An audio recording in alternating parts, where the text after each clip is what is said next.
أشهد أن لا إله إلا الله وحده لا شريك له وأشهد أن محمدا عبده ورسوله أما بعد فأعوذ بالله من الشيطان الرجيم بسم الله الرحمن الرحيم الحمد لله رب العالمين الرحمن الرحيم مالك يوم الدين إياك نعبد وإياك نستعين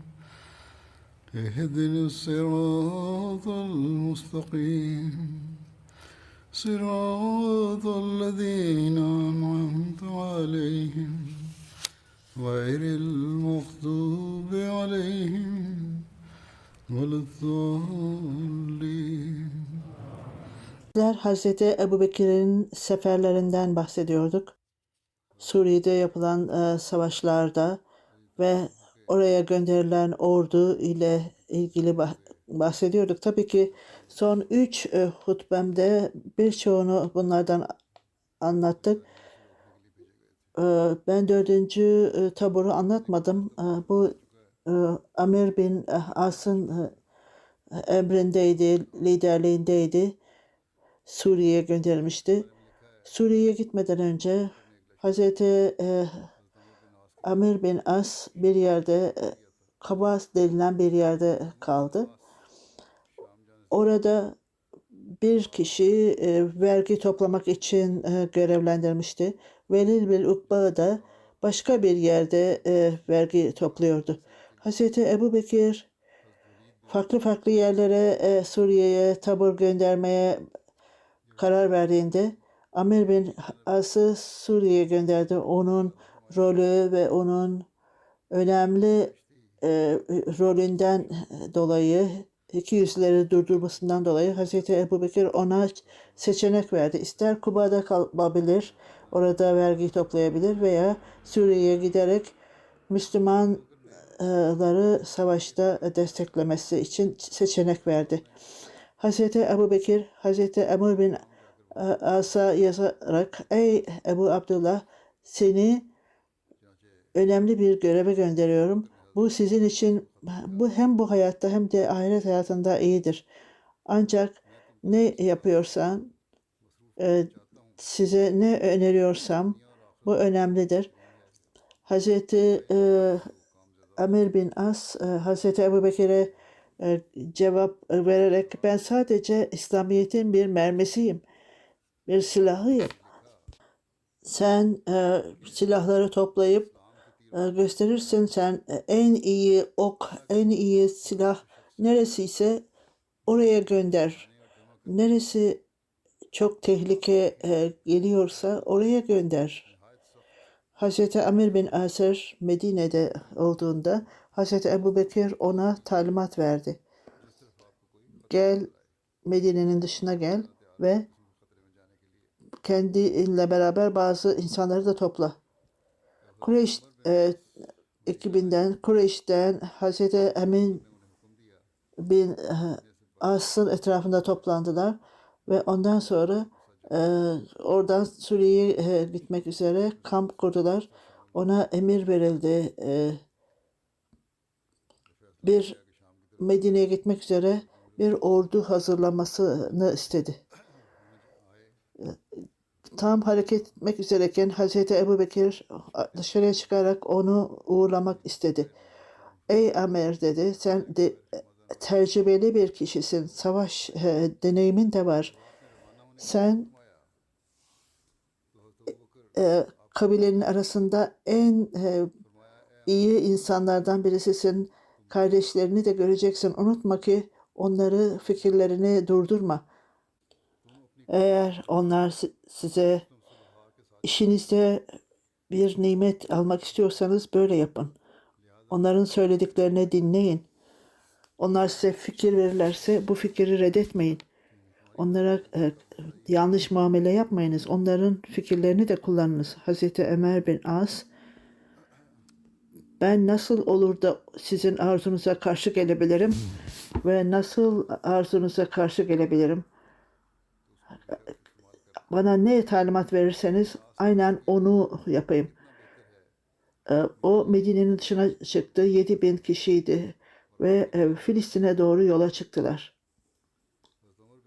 Hazreti Abdullah bin Amr Romalıların Abdullah bin Az da Suriyelilere gidecekti. Ondan sonra hareket ettiğinde onlar düşmanlarla savaştılar ve hatta savaş esirleri bile aldılar. Hazreti Amr bin As savaş esirlerini aldı. Onlardan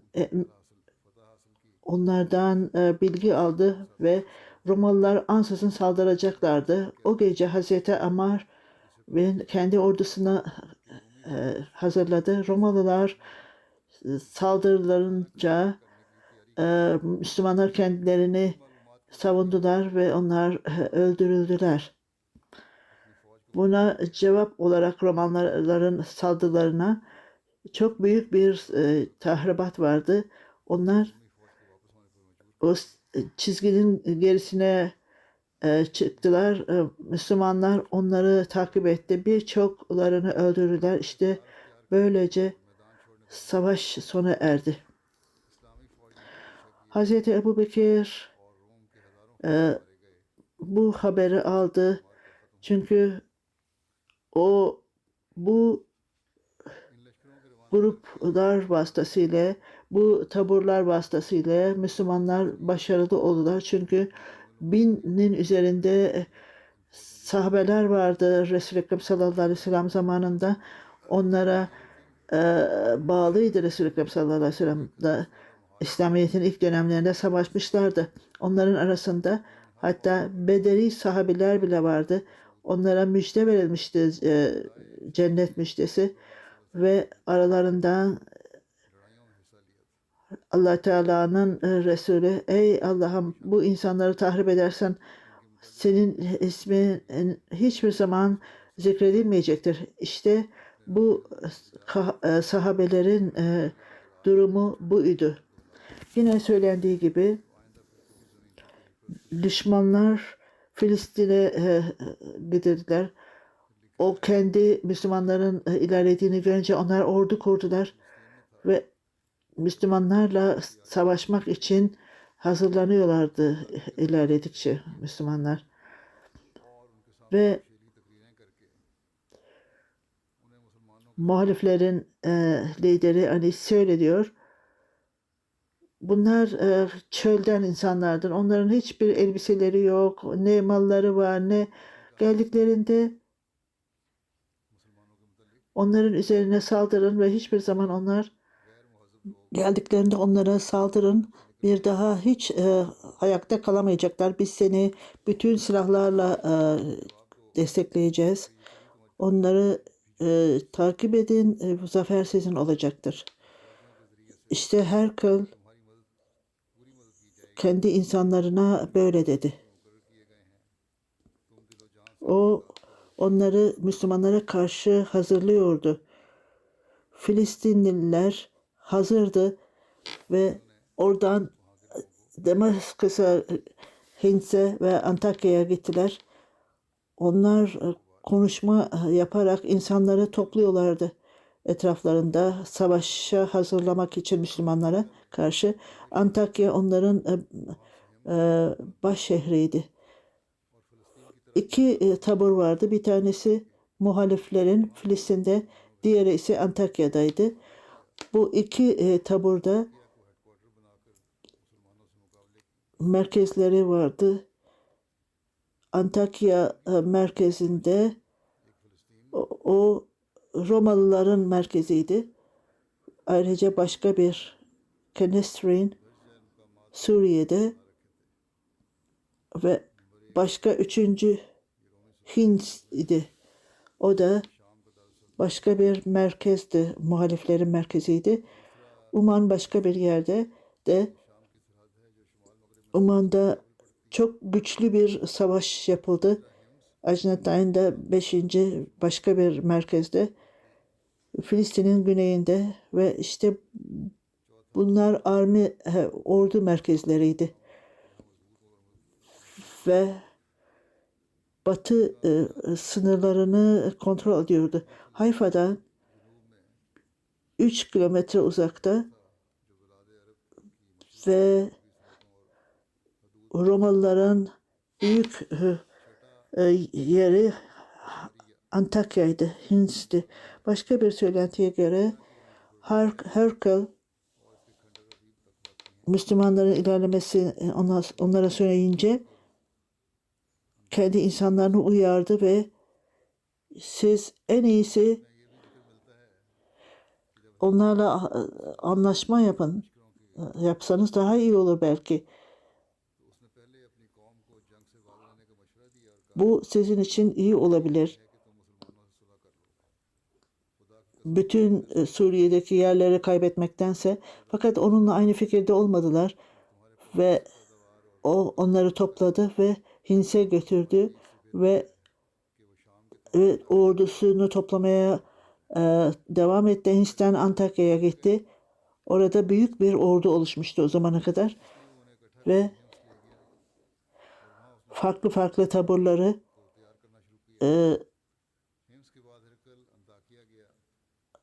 Antakya'da Müslümanlara saldırmak için, onlara zarar uğramak için Teraka 90 bin ordu ve Hoca bin Doğtır'a Atem Bey'ini gönderdi.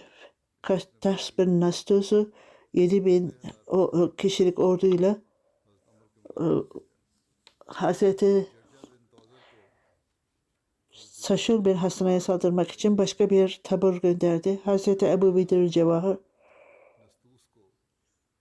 Cabiya'nın yakınındayken kişi gelerek bir haber getirdi ve Herkel Antakya'da ve öyle büyük bir ordu topladı ve hiç kimse arasında daha öncekilerden bu kadar büyük bir ordu toplamamıştır. Ondan sonra Hazreti Ebu Ubayda Hazreti Ebu Bekir'e yazarak ben bir haber aldım ki Herkel Antakya'dan şimdi Antakya'da o ve o insanlarını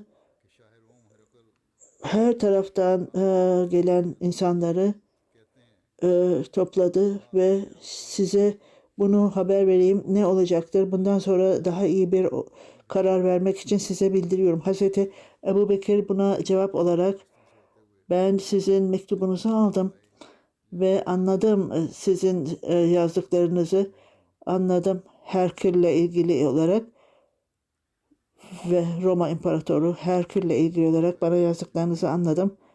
Ben size müjde veriyorum ki siz zafere ulaşacaksınız. Bu zafer sizin olacaktır. Bana çok büyük sayılar yazdınız. Bu toplanan sayıları. Ben bunu zaten biliyorum çünkü başka hiçbir millet yoktur ki krallarını yalnız bırakmazlar. Ve ondan sonra elhamdülillah dedi. Birçok Müslümanlar sizinle savaşacaktır. Onlar ölümü düşmanların hayatı sevdiğinden daha fazla ölümü severler. Allah-u Teala'nın yolunda savaşmakla onlarda öyle bir arzu vardır ki Allah-u Teala'nın yolunda savaşmak için onlar mallarından daha fazla severler ölümü. Onlardan birisi 1000'den daha fazladır. Bin Hristiyandan daha fazladır düşmanlar. Kur'an-ı Kerim'in sözüne göre, verdiği söze göre onlarla savaşın ve Allah-u Teala sizinle beraberdir. Allah-u Teala sizinle beraber olacaktır. Bu zafer Ömer'le başka bir grup size gönderiyorum. Başka bir yardım gönderiyorum. Ondan sonra artık bir yardım olmayacaktır. Başka bir mektup daha geldi Hazreti Ebubekir'e. Bu Amir'den geldi. Sizin mektubunuzu aldım. Düşmanların toplanmasıyla ilgili olarak Resul-i Ekrem sallallahu aleyhi ve sellem Allah Teala tarafından ona haber verildi. Eğer düşmanlar sizden daha fazla ise siz küçük olmanıza rağmen onları yeneceksiniz. Resul-i Ekrem sallallahu aleyhi ve sellem'de sadece 2 atı vardı. Develere binmişlerdi. Resul-i Ekrem sallallahu aleyhi ve sellem Uhud'da sadece bir atı vardı ve o Resul-i Ekrem sallallahu aleyhi ve sellem onu kullanıyordu. Fakat bütün bu zayıf durumlarına rağmen Allah Teala bize zafer verdi düşmanlarımıza karşı. Ve işte Allah Teala böylece bütün savaşlarda bize yardım edecektir. Ömer, unutma ki Allah Teala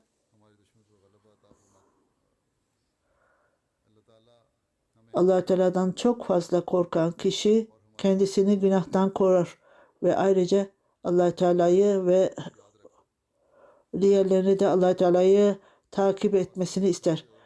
Ebu Süfyan da Hazreti Ebubekir'e yazdı ve Hazreti Ebubekir'e ona mektup yazarak eğer onlarla savaşırsanız ordunu topla ve onların üzerine in. Ve eğer onların üzerine gelirse Allah Teala hiçbir zaman sizi küçümsemeyecektir. Ve küçük sizin taburunuz çok büyük bir sayı olacaktır Hristiyanların. Ayrıca size yardım gönderiyorum ve bu size yeterli olacaktır. Başka bir yardıma ihtiyacınız olmayacaktır. Vesselam diyerek Hazreti Ebubekir bunu mektubu imzaladı. Hazreti Ebubekir Hazreti Abdullah'a ve Yezid'e de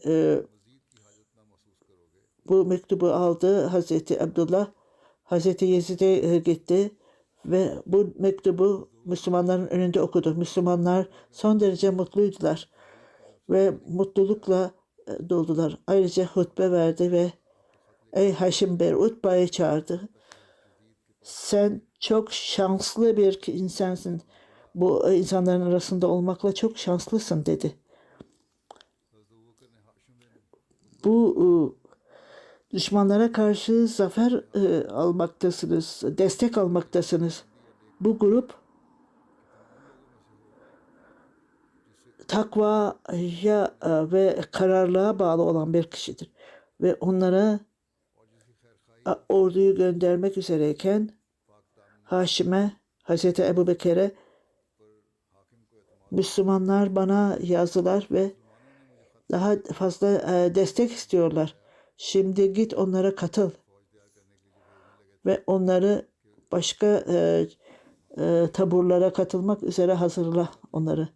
Hazreti Ebu Übeyde ile çalışın. Hazreti Ebu Bekir Allah Teala'yı överek ondan sonra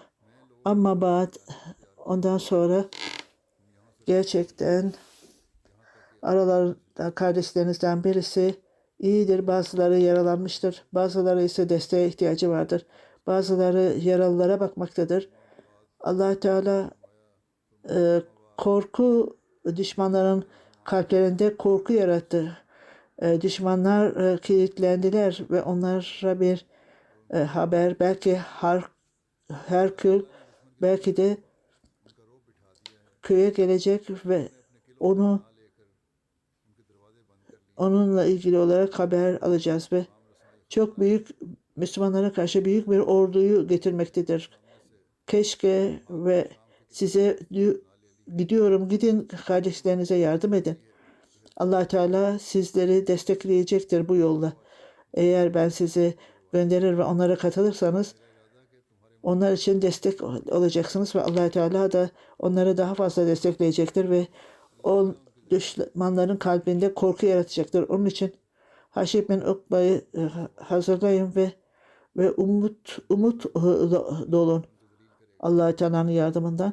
Eğer kazanırsanız zaferli olarak geleceksiniz ve ayrıca savaş ganimetleri olarak da elinizde olacaktır. Eğer ölürseniz şehit olacaksınız. İnsanlar Haşim'in etrafında toplandılar. Bindi. Hazreti Ebu Bekir onlara emir verdi. Gidin dedi. Haşim, Hazreti Ebu Bekir onlara güle güle dedi. Hazreti Ebu Bekir, ey Haşim, biz insanların fikirlerini alır ve onlar o iyi fikirlerden istifade ederdik. Ee, ve Allah Teala da bizleri gençler olarak desteklerdi. İyiliğe doğru gitmektesiniz. Fakat eğer düşmanlarınızla karşı karşıya gelirseniz güçlü olun ve sabırlı olun. Ve unutmayın ki her biri Allah Teala'nın yolunda harcamaktansınız. Açlık, yorgunluk Allah Teala'nın yolunda yaptığınızda Allah Teala her davranışınızı iyilik olarak yazacaktır. Allah Teala bu iyiliklerinizi hiçe saymayacaktır. Buna cevap olarak da eğer Allah Teala benim için en iyisini istiyorsa ondan sonra siz ne ümit ediyorsanız bunu yapacağım. Diğerleri de aynısını yapacaktır. Eğer öldürülmezsem o zaman onlarla savaşacağım. Gene savaşacağım ve tekrar savaşacağım. Ve ondan sonra eğer öldürülmezsem, hayatta kalırsam onlarla tekrar savaşacağım. Devam edeceğim savaşmaya. Ve iki söylenti vardır. Bunlardan bir tanesi devamlı savaşacağım. Diğeri ise ben öldürüleceğim, tekrar öldüreceğim. Hazreti Ebu Bekir ona seni ne yüz yüze kalırsanız Allah Teala'nın rızası içindir.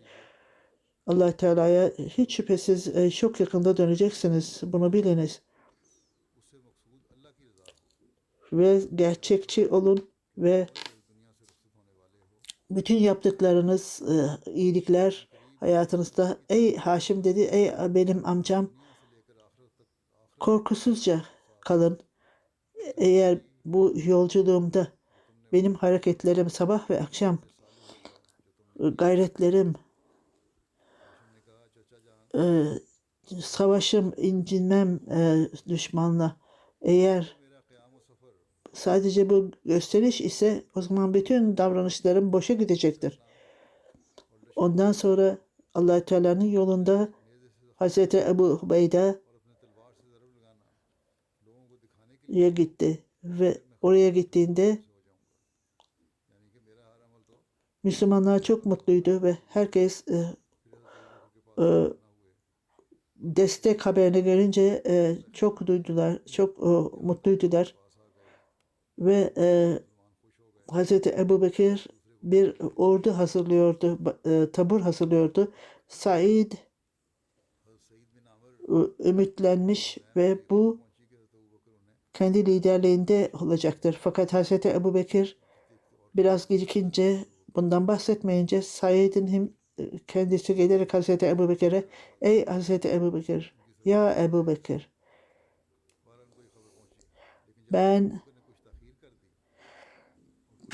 beni Suriye'ye göndereceksin fakat şimdi sessiz duruyorsun bu konuyla ilgili. Bilmiyorum ne düşünüyorsunuz, kalbinde ne var bununla ilgili benimle? Eğer bir kişi benimle ilgili bir şey söylerse hiç aldırış etmem. Fakat eğer herhangi birini göndermiyorsanız benim arzum vardır cihatta. Ondan sonra ben bilgi aldım ki çok büyük bir ordu toplanmaktadır. Ve Allah Teala çok rahmet eden Allah Teala bildiğim kadarıyla Hazreti Ebu Bekir'e sen çok nezaketli, çok Allah Teala'yı övenler arasındasın. Said Allah Teala Allah Teala sana rahmet eylesin. Bana son derece nimet vermiştir. Bildiğim şey daima açıkça konuşan sen çok nazik bir kişisin Müslümanlara. Sen düşmanlara çok sert olansın. Sen zenginliği dağıtırken hiç kimseye öncelik tanımazsın. Ve hiç kimseye öncülük yapmazsın. Ebu Bekir burada dur dedi. Dur. Git ve savaş. Sana Suriye'de Müslümanlara destek. Seni görevlendiriyorum. Sen generalsin. Bütün Romalılara haber ver. Said bin Amer, Hizim, Amer bin Hizim, onlar hazır. 7.000 taburla geldiler. Said gitmek üzereyken Hazreti Ebu Bekir'e geldi ve ondan sonra ey Resulullah'ın halifesi sallallahu aleyhi ve sellem, eğer Allah Teala Allah Teala bana özgürlük verirse o zaman bana izin ver, gideyim ve savaşayım. Bu benim için daha iyidir. Ben bunu daha fazla severim. Ve ondan sonra Hazreti Ebu Bekir, evet seni özgür bırakıyorum. Git böylece ödül al, mükafat al. Ben başka bir şey istemem. Git, nereye gitmek istiyorsan git. Hazreti Ebu Bekir bunu duyunca ey Sıddık dedi. Belki bana kızdın ama hayır, kızmadım. Fakat benim istediğim Hazreti Bilal de gitmek istiyor ve ister beni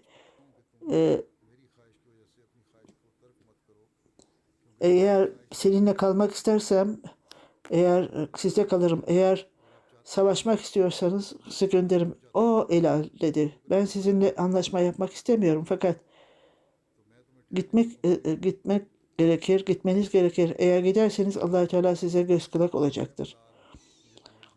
Salih ameller senin zenginliğin olacaktır. Ve eğer ölürsen Allah Teala sana daha en büyük mükafat verecektir. Hazreti Bilal, Hazreti Ebu Bekir'e böyle dedi. Allah Teala en iyi mükafatı versin.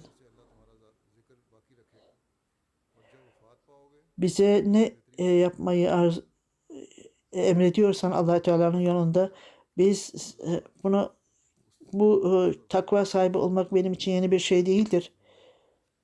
Ben başka birinin emri altında çalışmak istemiyorum. Ondan sonra ezan vermek istemiyorum Resul-i Ekrem sallallahu aleyhi ve sellem'den sonra. Fakat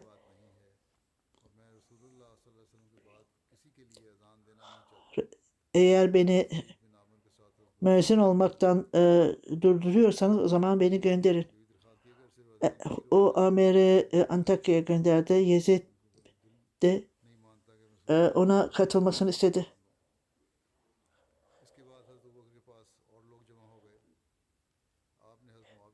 Onlar Said'le de karşılaştılar.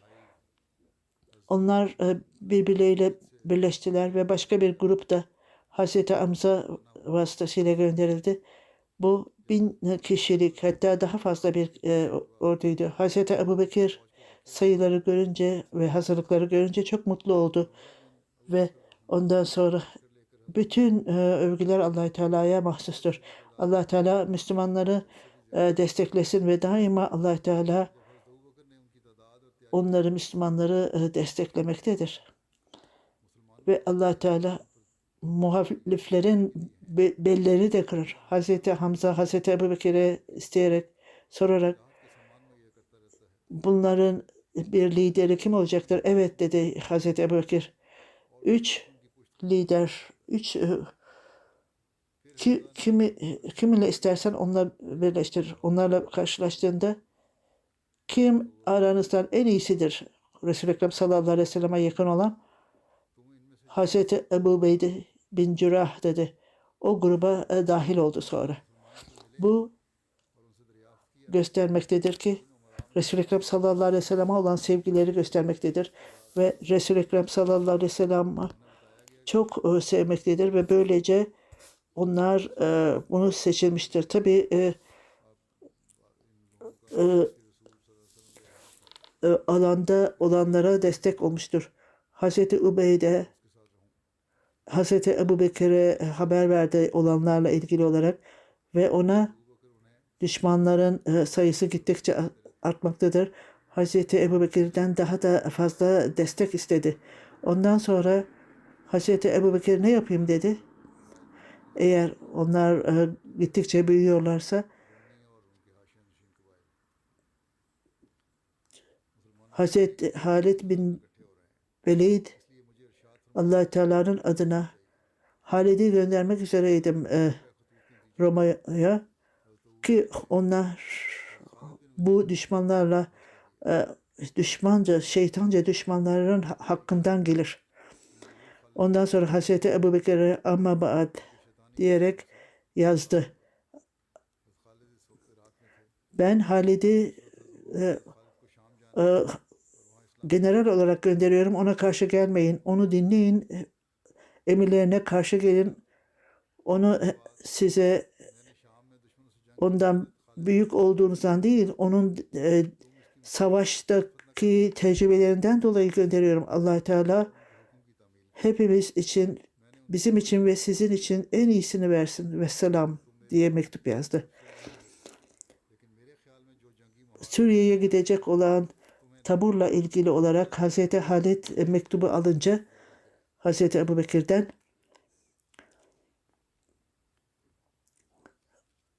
o 500-600 farklı kişiler vardı. Ondan sonra o grup Suriye'ye gidince diğerleri 1000'di. Sayı neyse onlar Suriye'ye ilerlediler ve Hazreti Halid Honakar denilen yere gittiğinde oradaki kişilere saldırdı ve çölü geçti.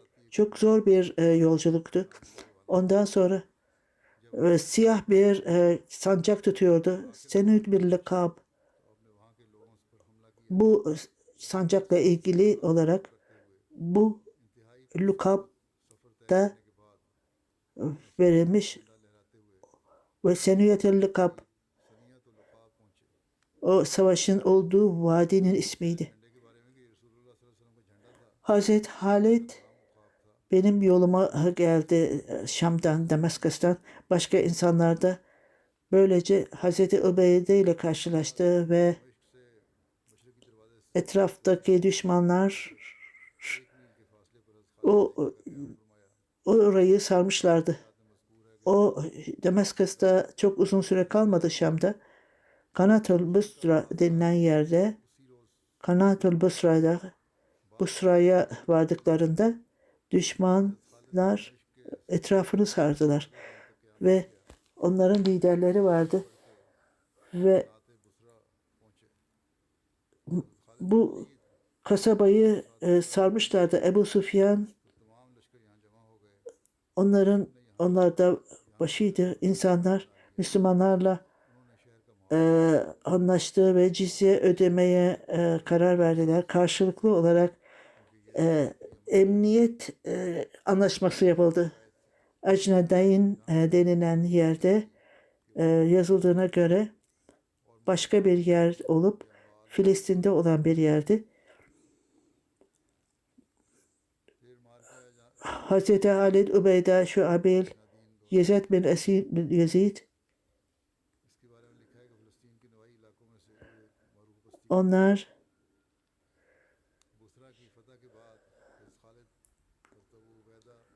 Müslümanları, Filistin'deki Müslümanları desteklemek için gittiler. Başka insanlar da oradaydılar. Ve fakat Romalılar onları takip etti ve onları savaşmaya teşvik etti. Fakat başka bir ilerleme Müslümanların ilerlediğini duyunca onlar geri çekildiler. Ecneteyn'e geri çekildiler.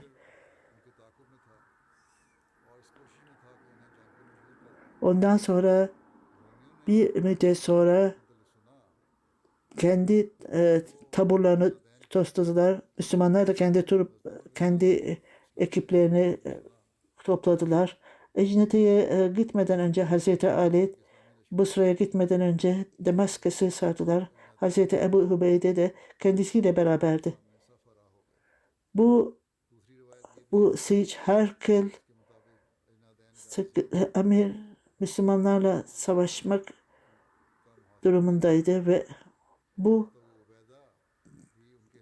Damaskus'ta Şam'da tartışıldı. Fakat Hazreti Halid ve Übeyde Hins'in lideri taburlarını topladılar. Şelat bin Hasan'a o Busra'daydı ve orada başka büyük bir ordu, muhaliflerin ordusu toplanmak üzereydi, toplanıyordu. Bunun üzerine Hazreti Halid ve Ebu karşılıklı ben gideyim de şaraplıya karşılaştırayım. Düşmanlar almadan önce onu destekleyeyim. Eğer bir hareket edersek arkamızdan takip edileceğiz. Onun için Şarabil'e mesaj göndermek daha iyidir. Ve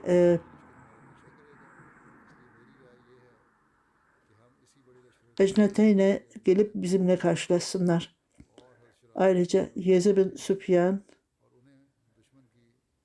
bize gelsinler ve böylece bir yerde düşmana karşı gelelim. Bunun üzerine Hazreti Übeyde bu güzel bir fikirde dedi. Allah Teala sizin fikrinizi nimetlendirsin ve buna göre davranalım.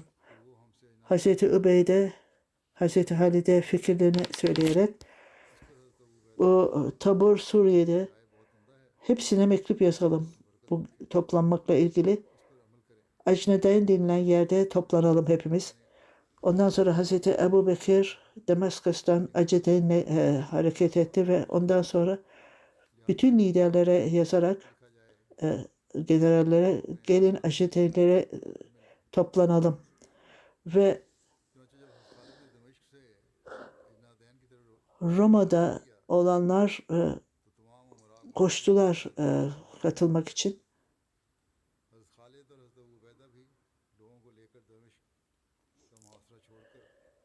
O 200 kişiydi. Kadınlar ve çocuklar da vardı kendileriyle beraber. Ayrıca 1000 kişilik bir tabur da vardı.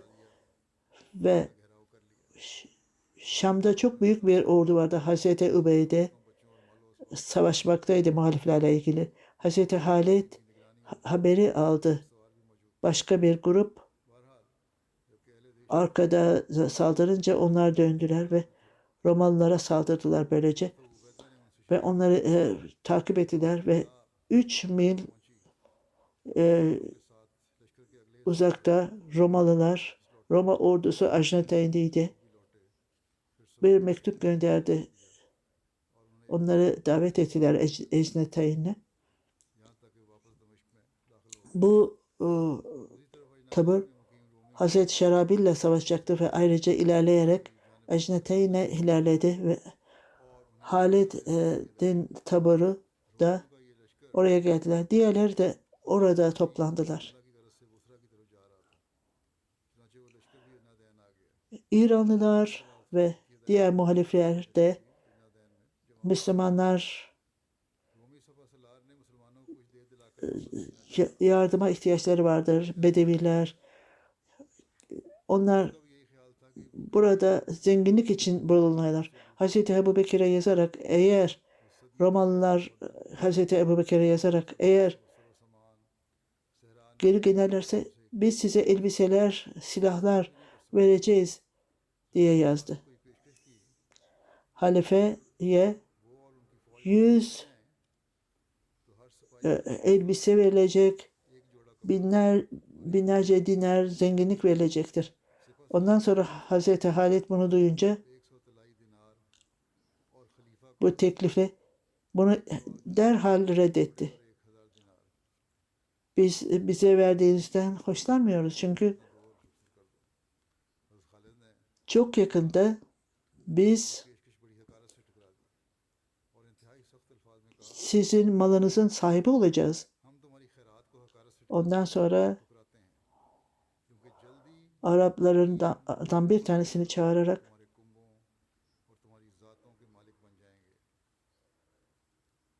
Müslümanlar arasında kalın ve onlardan haber getirin dedi. Orada bir gün bir gece kaldı ve kendisini sakladı. Geri geldiğinde Romalıların liderine ne haber getirdiniz deyince o haber mi istiyorsunuz dedi. Haber, bu insanlar gecelerini ibadetle geçiriyorlar Rablerine. Gündüzünde onlar hepsi hazırlanıyorlar düşmanla savaşmak için. Ve eğer bunlardan bir tanesi bir genç, bir eli kasıdır, bunlardan birisi zina ederse onları öldürürler. Ve en iyisi sizin için onlarla savaşmayın. Onları bırakın, en iyisi oldukları gibi bırakın. Bu Taberi kitabından alınmıştır bu olanlar. Daha sonra sabahleyin Hazreti Halid ve kendi taburu ilerliyordu. O da insanları çağırıyordu Allah Teala'nın yolunda savunmak için. Devamlı olarak ilerliyordu ve ondan sonra kadınlara desteklemek için, Müslüman orduyu desteklemesi için çağır diyor. Ve eğer herhangi birisi oradan geçerse aileniz için savaşın. Hazreti Halid, ey Allah Teala'nın insanları, Müslümanlar, Allah Teala'dan korkun. Allah Teala'nın yolunda savaşın. Allah Teala'yı reddedenlere karşı savaşın. Korkmayın, düşmanlarınızdan korkmayınız. Onlara aslanlar gibi saldırın. Ta ki Romalılar kökünü kazanıncaya kadar Allah Teala size başarı verdi. Başarı sözü verdi bu hayatta. Ayrıca ahirette de size zafer verecektir. Korkmayın. Çünkü Allah Teala onlara gazabını indirecektir, düşmanları. Ondan sonra ben size emir veriyorum, saldırın. Ondan sonra Hazreti Hazret de kendi insanlarına hitap ederek hepiniz ölümü aklınıza tutunuz. Kararlı olun, sabırlı olun ve savaştığınızda Romalılar sırtlarını döndüğünde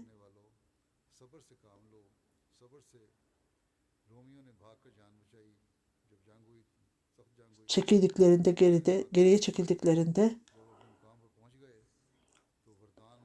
bu Arapları çıplak olarak düşünen kişiler, onlar bizimle savaşacaklardı. Şimdi buraya geldiler ve yiyecek yiyorlar, meyvelerden zevk alıyorlar. Daha önce hiç böyle güzel yemek yememişlerdi. Onların liderlerinden bir tanesi, eğer bu Müslümanları yenmek istiyorsanız ondan sonra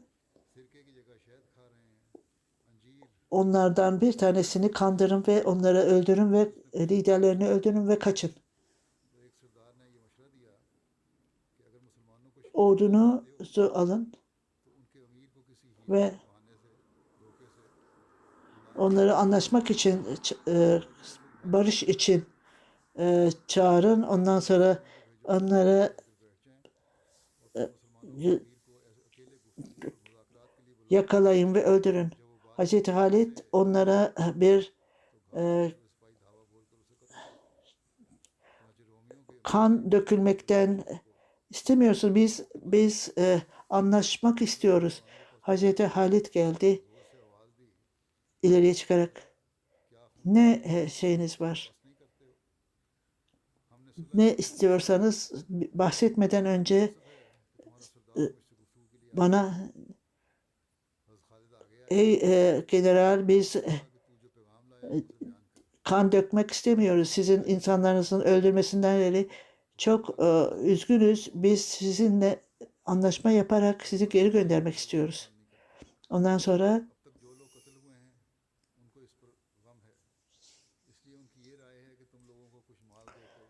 bu Hazreti Ebubekir'in önünde durunca onların temsilcileri öyle korktular ki onların generalleri ne dediyse çok korktular. Eğer bana inanmıyorsanız size ve ailenize koruyacağım. Evet, eğer ordusuna giderek Hazreti Ebubekir hazır dedi. Kendi ordusuna dönünce. Ondan sonra ordusundan 10 kişi onları sardı. Hazreti ne olacağını biliyordu zaten. Hazreti Zırar 10 Müslümanla birlikte düşmanların beklediği yere gittiler. O zaman Romalılarla karşılaştılar ve ondan sonra onları öldürdükten sonra orada bekliyorlardı. Hazreti Halit tartışmak için tartışmak için gitti. Romalı lider gelerek onlarla konuşmaya başladı. Eğer İslamiyet'i kabul ederseniz biz kardeş olacağız. O zaman cizye vereceksiniz veya reddederseniz bizimle savaşacaksınız. Bir keresinde Hazreti Halit'e saldırdılar ve ondan sonra hazırlanınca Hazreti Halit de onlara saldırdı ve Müslümanları çağırdı orada beklediği yerde. Sahabeler Halid'in sözünü duyduğunda muhalifler Hazreti Zırar, muhalifler belki gelecek yardım edecekler diye. Fakat o öldürülmüştü. Savaş başlayınca Romalılar Müslümanların nasıl savaştığını gördüğünde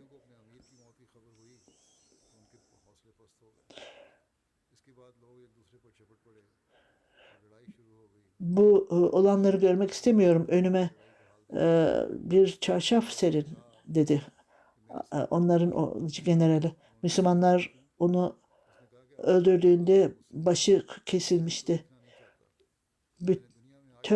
30 bin ordu öldürülmüştü ve birçokları kaçmışlardı başka şehirlere.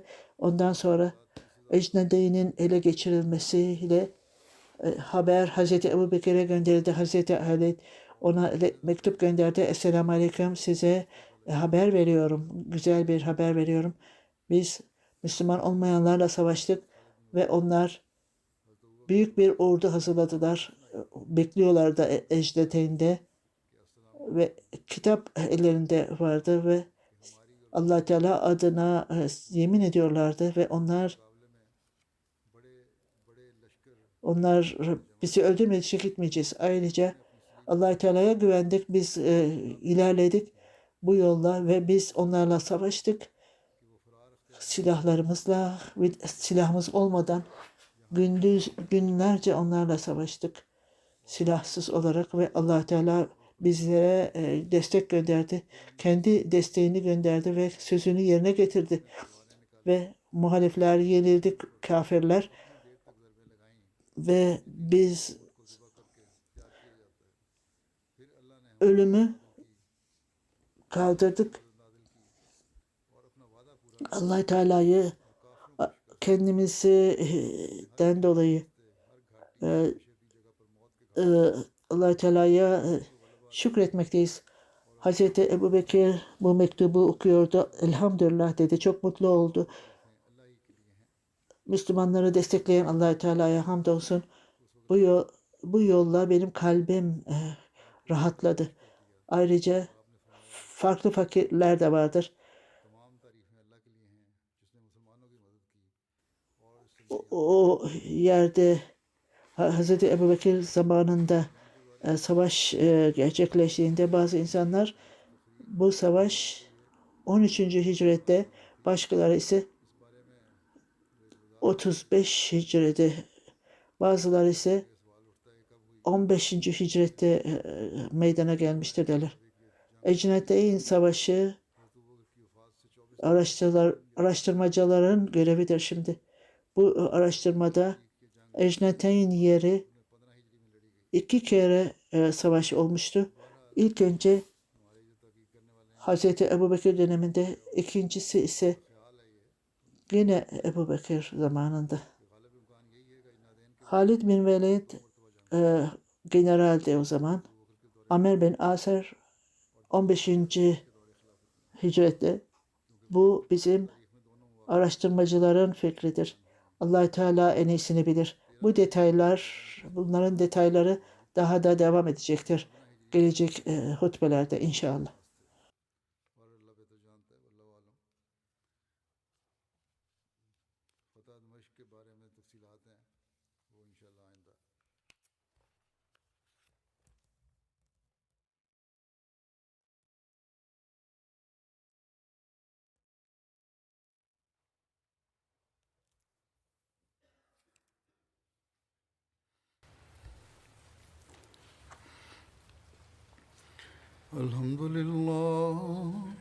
الحمد لله نحمده ونستعينه ونستغفره ونؤمن به ونتوكل عليه ونعوذ بالله من شرور أنفسنا ومن سيئات أعمالنا من يهده الله فلا مضل له ومن يضلل فلا هادي له ونشهد أن لا إله إلا الله ونشهد أن محمدا عبده ورسوله عباد الله رحمكم الله إن الله يأمر بالعدل والإحسان وإيتاء ذي القربى